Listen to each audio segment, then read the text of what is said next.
My name's John McKaig. I'm a licensed real estate representative with Royal LePage RCR in Alliston.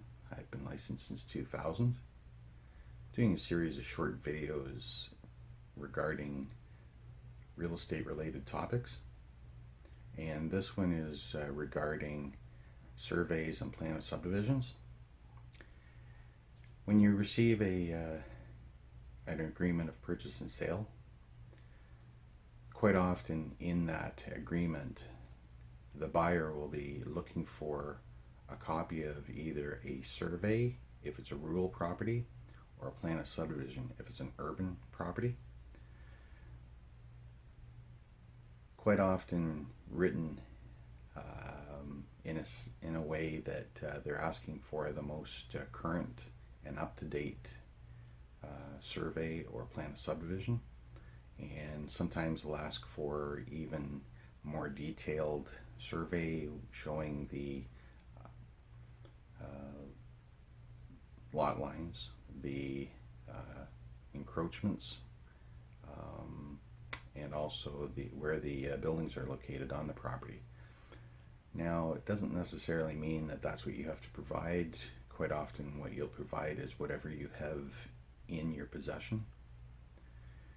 If you have in possession a survey that basically just shows the lot lines, just have that included. Make sure that you stroke out everything else and you just say as per attached, and provide a copy of that, what you have.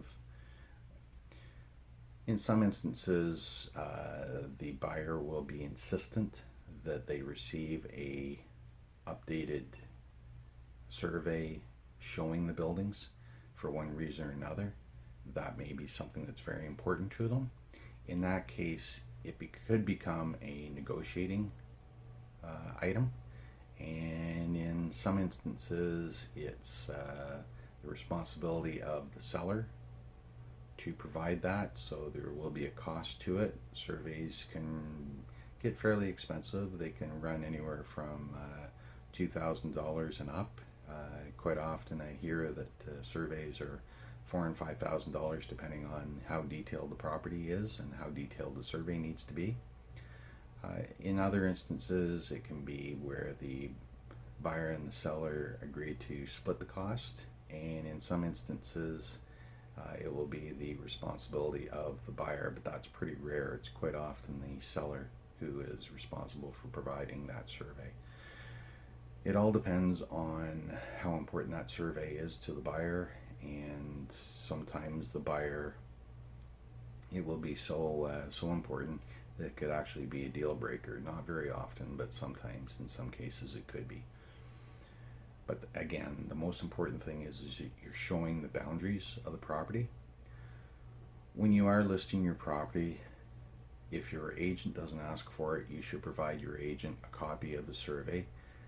They should keep it on file, so when they are out showing property, they have a copy of that survey with them.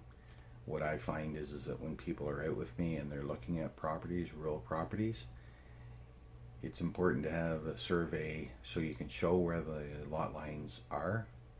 It's far easier for people to visualize than it is to try to approximate.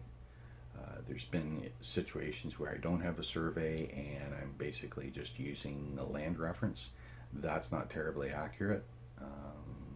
The tree over here and the tree over in the far corner, that's not as accurate obviously as a survey. So a survey certainly comes in handy, and it's something that will be required more times than not when you are selling a property, because the seller will need that in order to obtain their financing. The financial institution will ask for a copy of the survey, and quite often it will even be asked for by the lawyer representing the purchaser. If you are selling a in-town property, you want to provide a copy of the plan of subdivision, and that's something that is provided usually to the original purchaser. If you don't have a copy of it, quite often you can go to the town and you can get a copy of it from the town. And what that shows is it shows your subdivision, it shows your property in relation to all the other properties around it, and it shows the boundaries of your property in relation to the other boundaries of other properties. And if it's detailed enough, quite often it will show where there's easements or encroachments.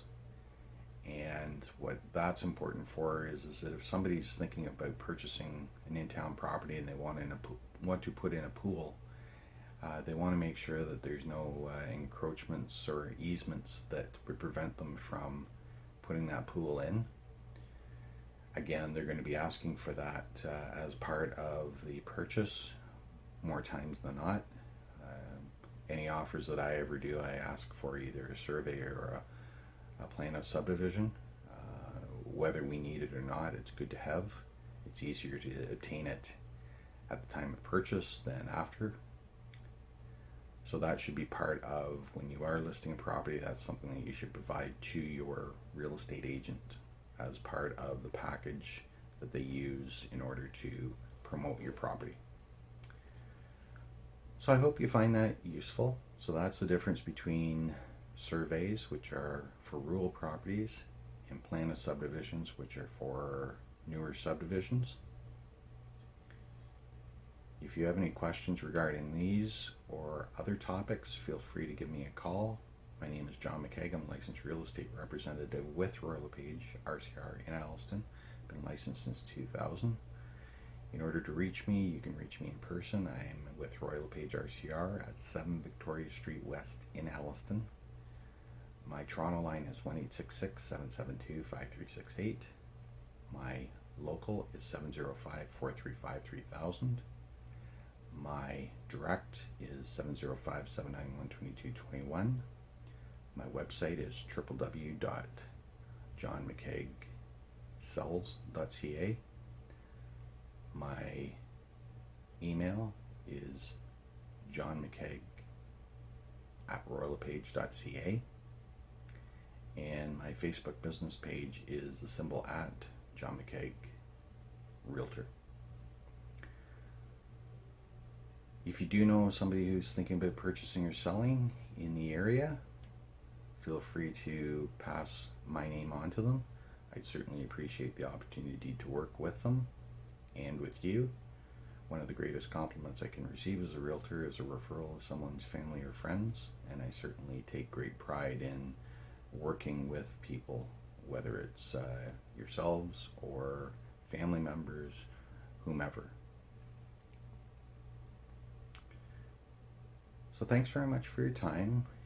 As I say, if you have any further questions, feel free to contact me at the ways I've provided, and I certainly appreciate the opportunity to work with you. Thanks very much and have a great day. Bye for now.